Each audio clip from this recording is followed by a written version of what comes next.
And we begin tonight with a breaking development from ERCOT, the company that runs our electric grid. Yeah, ERCOT says electric demand in the coming hours might be more than our supply of power.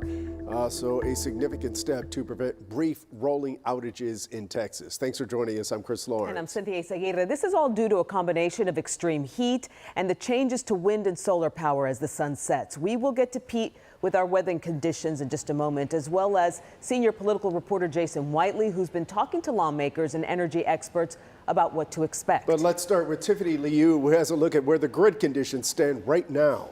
Yeah, Chris, Izzy, we are monitoring this closely for obvious reasons. I want you to take a look at this graph behind me. This blue line represents demand. This purple line represents capacity. Right now, it's starting to get closer and closer. The concern is the forecast around 8 to 8:30. That's when these lines start to cross, and that's what we don't want to see, which is why ERCOT is asking people to conserve energy from now until 10 p.m. tonight. I also want to show you this graph right here. This is the overall grid conditions that we're talking about right now. What we normally like to see is this all the way green, all 5 bars lit up green, but right now it is yellow. We are operating under a conservation appeal, and so they are saying that if it is safe to do so, you should absolutely conserve energy. I also want you guys to take a look at this full screen graphic right here. I want to show you the system-wide prices.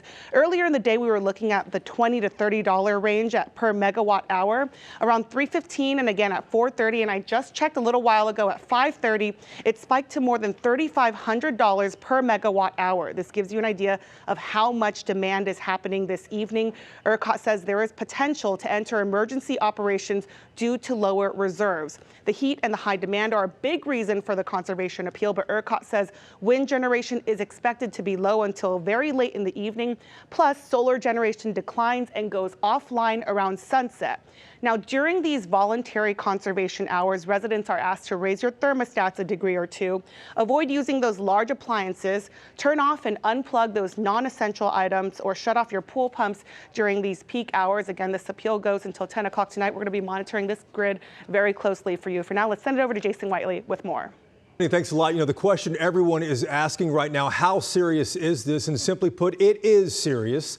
The next question, will my lights and air conditioning go out tonight? Hopefully not. Remember here, let's look at the lines again. If the purple line gets close to dipping below the blue line, which is demand, then utilities across the state, like Encore here in North Texas, they're first going to ask the big industrial plants that use a lot of electricity, ask them to go down first. These are factories and the like. The supply and demand line, it's so tight tonight that may be enough if ERCOT does actually enter into emergency operations in the coming hours here. But I spoke with one Republican lawmaker late this afternoon, a state representative, who says the legislature really needs to be the ones in charge of setting a reliability standard here in this state, not the unelected Public Utility Commission. Take a look. Why in the world does the state of Texas allow unelected bureaucrats to hold so much power on how we're orienting our energy market? The state legislature has outsourced the responsibility for setting a reliability standard to unelected bureaucrats at the PUC. We don't right now have a reliability standard. We should have the basic common sense approach. I filed a bill to do exactly this, by the way, which is to say, hey, if you're going to supply the grid, you've got to demonstrate reliability.